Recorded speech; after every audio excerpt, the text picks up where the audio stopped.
Chapter 6. But it was no dream. I wake up the next morning and it's still 2007. I still have shiny, perfect teeth and bright chestnut hair. And I still have a big black hole in my memory. I'm just eating my third piece of toast and taking a sip of tea when the door opens and Nicole appears, wheeling a trolley laden with flowers. I gape at it, impressed by the array. There must be about 20 arrangements on there. Tied bouquets, orchids in pots, grand-looking roses. So, is one of these mine? I can't help asking. Nicole looks surprised. All of them? All of them? I splutter, almost spilling my tea. You're a popular girl. We run out of vases. She hands me a stack of little cards. Here are your messages. Wow. I take the first card and read it.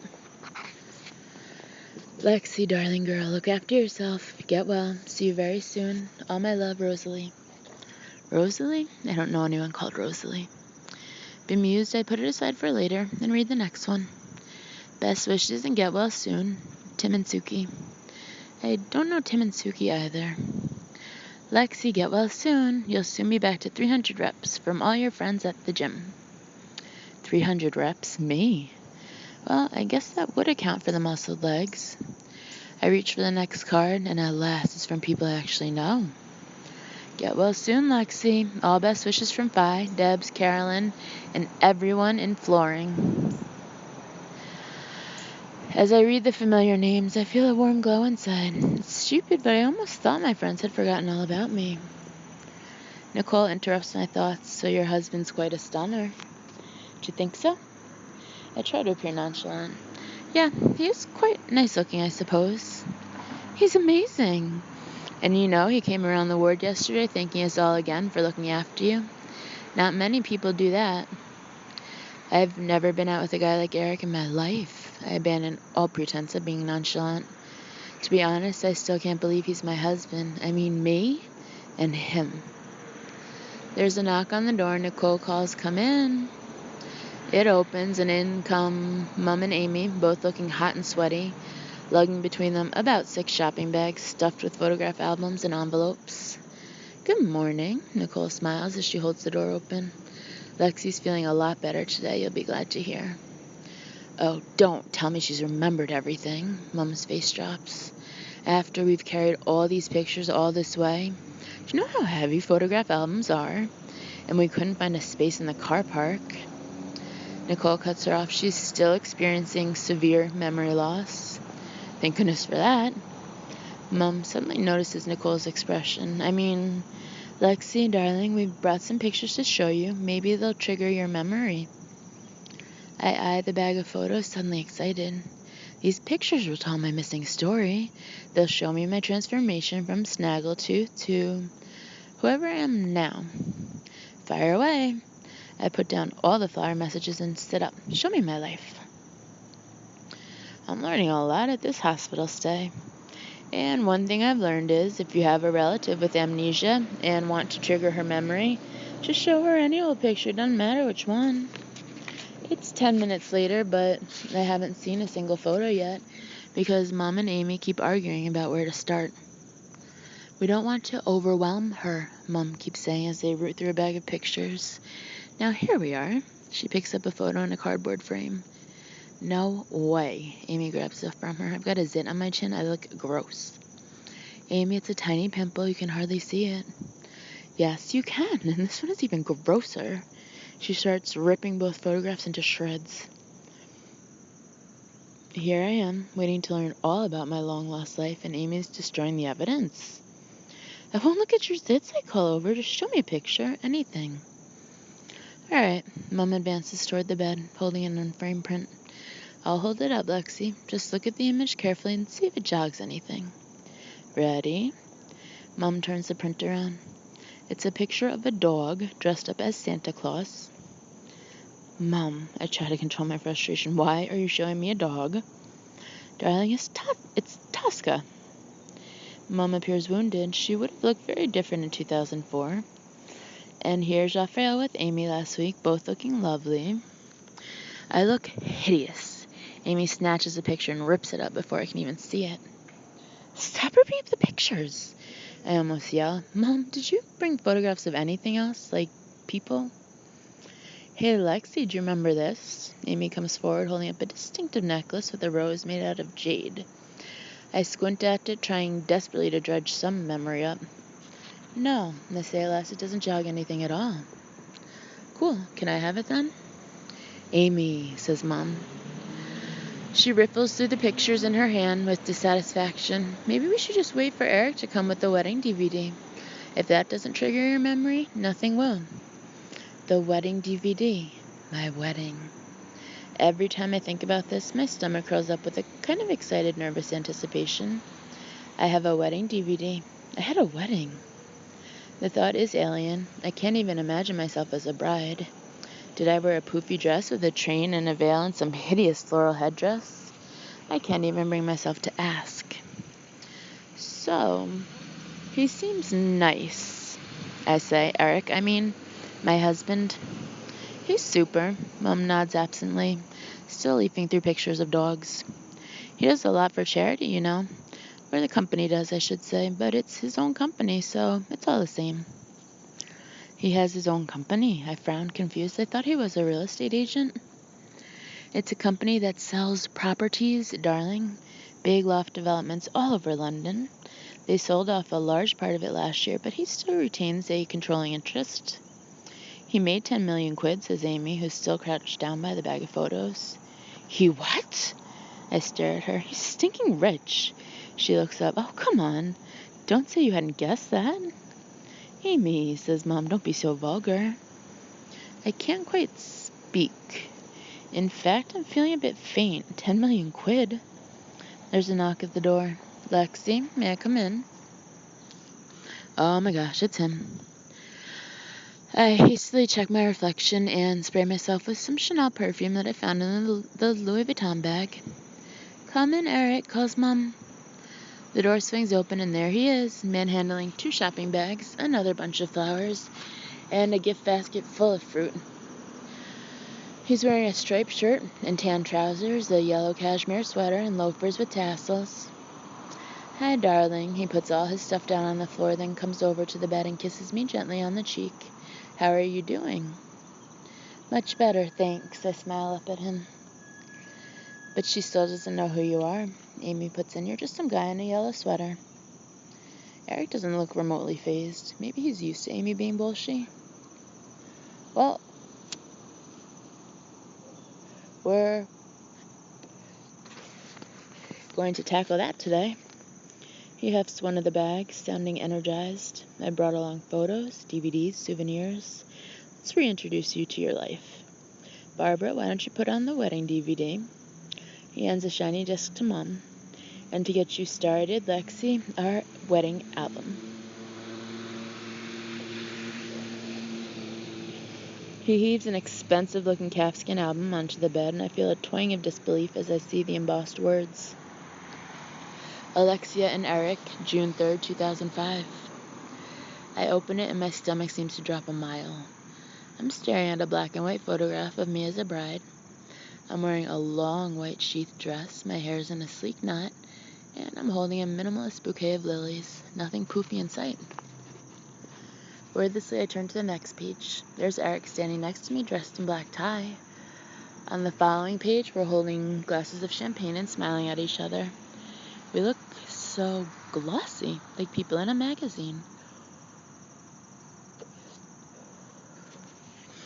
This is my wedding, my actual real-life wedding. If I needed proof, this is proof. From the TV screen suddenly comes the mingled sound of people laughing and chattering. I look up and feel a fresh shock. Up there on the telly, Eric and I are posing in our wedding outfits.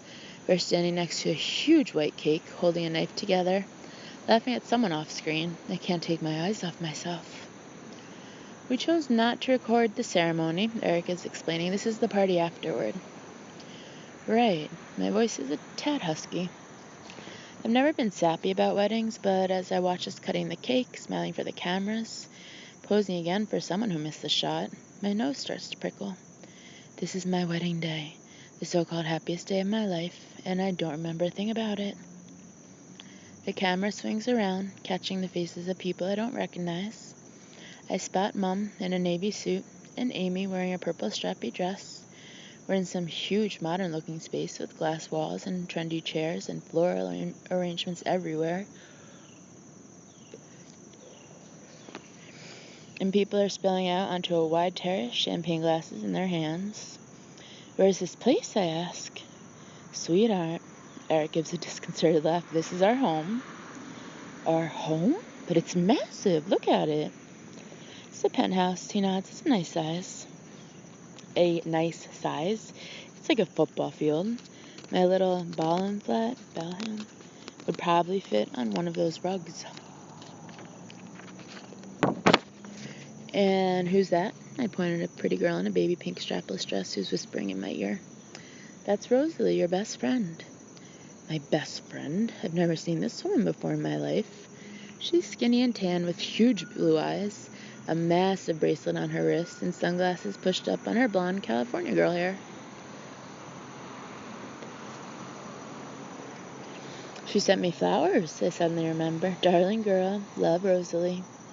Does she work at Deller Carpets?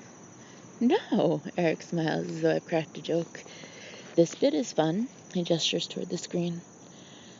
The camera is following us as we walk out onto the terrace, and I can just hear myself laughing and saying, Eric, what are you up to? Everyone is looking up for some reason. I have no idea why. And then the camera focuses on it. Focuses and I see it. Skywriting. Lexi, I will love you forever. On the screen, everyone is gasping and pointing, and I see myself staring up, pointing, shading my eyes, then kissing Eric. My husband organized surprise skywriting for me on my wedding day, and I can't bloody remember it. I want to weep. Now, this is us on holiday in Mauritius last year.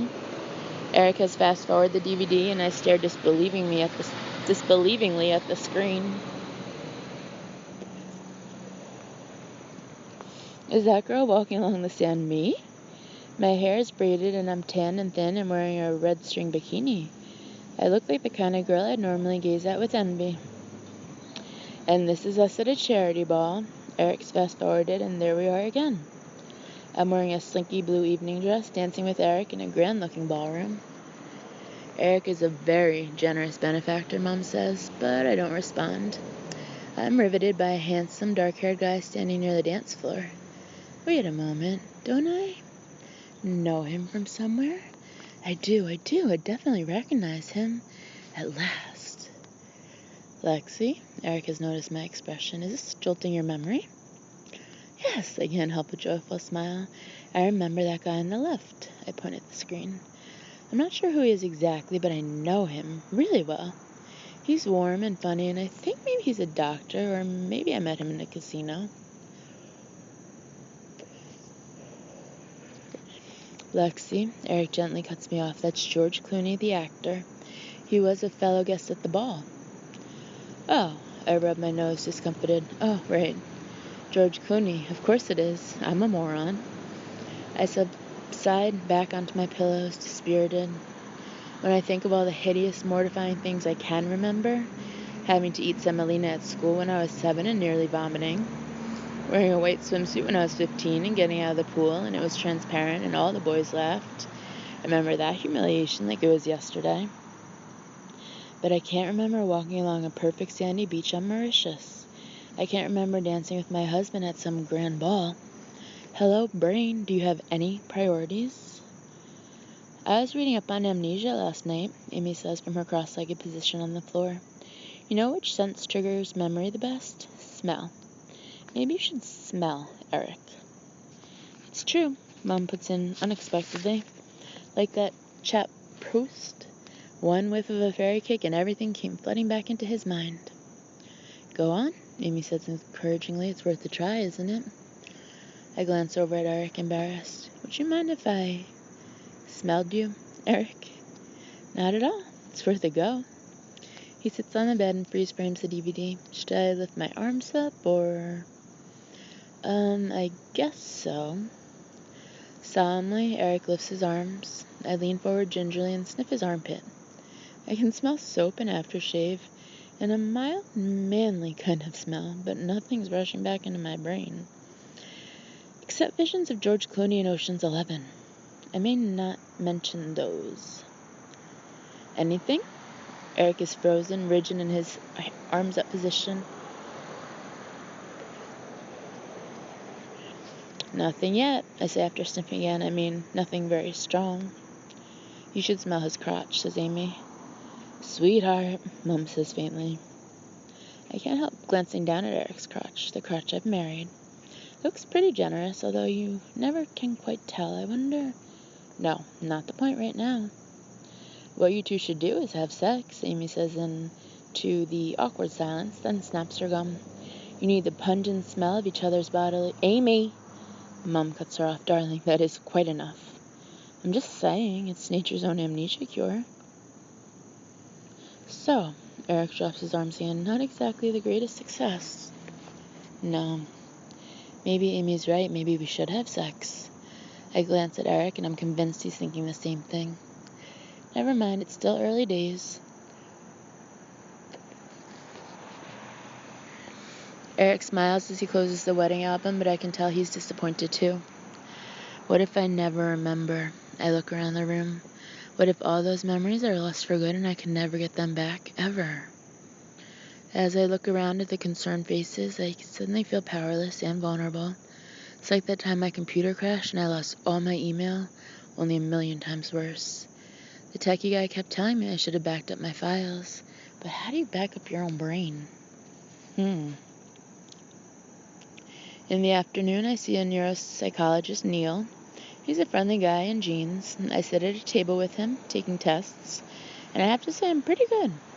I remember most of 20 words in a list. I remember a short story. I draw a picture from memory.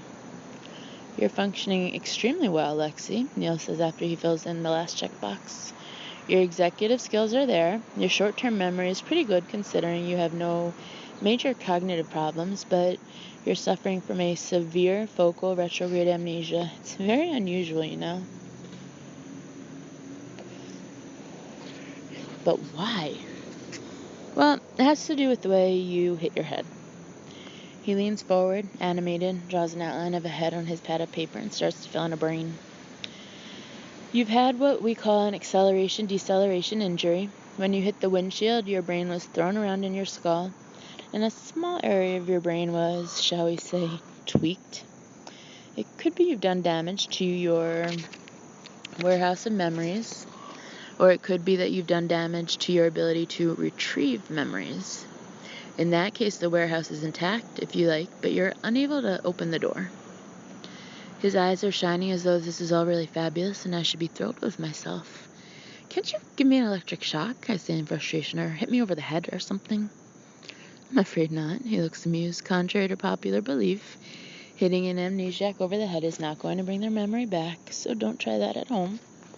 He pushes his chair back. Let me walk you to your room.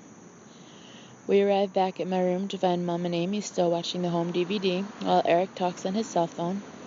Immediately, he finishes his conversation and claps his phone shut. How did you get on? What did you remember, darling? Mom chimes in. Nothing, I admit. Once Lexi gets back to familiar surroundings, she'll probably find her memory returns quite naturally, says Neil reassuringly, although it may take time. Right. Eric nods earnestly. So, what next? Well, Neil flips through my notes. You're in good shape physically, Lexi. I would say you'll probably be discharged tomorrow. I'll make an appointment for you in a month's time as an outpatient. Until then, the best place for you is home. He smiles. I'm sure that's where you want to be too. Yes, I say after a pause. Home. Great. Even as I'm saying the words, I realize I don't know what I mean by home. Home was my bottom flat, and that's gone. What's your address? He takes out a pen for my notes. I'm not sure. I'll write it down, Eric says helpfully and takes the pen. This is crazy. I don't know where I live. I'm like some confused old lady. Well, good luck, Lexi. Neil looks at Eric and Mom. You can help by giving Lexi as much information as possible about her life. Write things down. Take her back to places she's been. Any problems, just call me. The door closes behind Neil and there's silence, apart from the chatter of the telly. Mom and Eric are exchanging looks. If I was a conspiracy theorist, I'd say they were hatching a plan. What is it, sweetheart? I mean, what is it? Sweetheart, your mother and I were talking earlier about how we would, he hesitates, tackle your release. Tackle my release? He sounds like I'm a dangerous psychotic prisoner. We're in a pretty strange situation here, he continues. Obviously, I would love it if you wanted to come home and resume your life again, but I appreciate that you may find it uncomfortable. After all, you don't know me. Well, no, I chew my lip, I don't. I said to Eric, you're very welcome to come and stay with me for a bit, puts in Mom. Obviously, it will be a little disruptive, and you'll have to share with Jake and Florian, but they're good dogs. That room smells, says Amy. It does not smell, Amy, Mom says affronted. That builder chap said it was simply a question of dry something or other. She makes a vague gesture. Rot, says Amy without moving her gaze off the television, and it does smell. Mom is blinking hard in annoyance. Meanwhile, Eric has come over, his face showing concern. Lexi, please don't think I'll be offended. I understand how tough this is for you. I'm a stranger to you, for Christ's sake. He spreads his arms. Why on earth would you want to come home with me? I know it's my cue to answer, but I've suddenly been distracted by an image on the TV screen. It's of me and Eric on a speedboat. Goodness knows where we are, but the sun is shining and the sea is blue. We're both wearing sunglasses, and Eric is smiling at me as he drives the boat, and we look totally glamorous, like something out of a James Bond movie. I can't help staring at it, mesmerized. I want this life, rushes through my brain. It belongs to me. I earned it. I'm not going to let it slip through my fingers. Eric is still talking. The last thing I want to do is get in the way of your recovery. Whatever you want to do, I will completely understand. Right, yes. I take a sip of water, playing for time.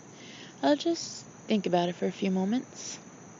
Okay, let's just get my options absolutely clear here. 1, a rotting room in Kent, which I have to share with 2 whippets.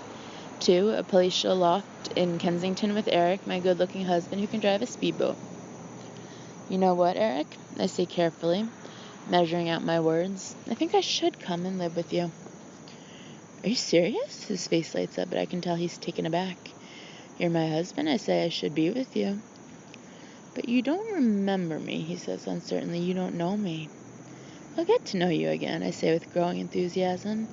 Surely the best chance I have of remembering my life is to live it. You can tell me about yourself and me and our marriage. I can learn it all again.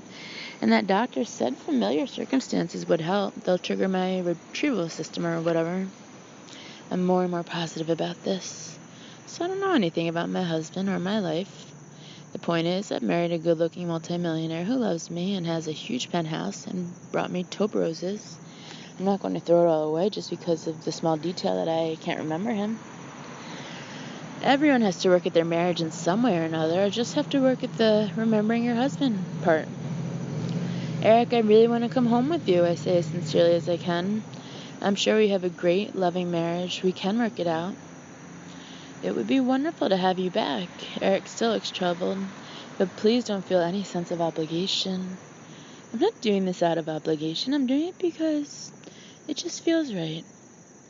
Well, I think it's a very good idea, Mom puts in. That's it, then, I say. Settled. Obviously, you won't want to. Eric hesitates awkwardly. I mean, I'll take the guest suite. I would appreciate that, I say, trying to match his formal tone. Thank you, Eric. Well, if you're sure about this, his whole face is brightened. Let's do this properly, shall we? He glances questioningly at my wedding ring, still lying on the cabinet, and I follow his gaze. Yes, let's, I nod, suddenly excited. He picks up both rings, and self-consciously I hold out my left hand. I watch, transfixed, as Eric slips the rings onto my finger. First the wedding band, then the enormous diamond solitaire. There's a hush in the room as I gaze down at my be-ringed hand. Fuck, that diamond's huge. Are you comfortable, Lexi? Eric asks. Does that feel right?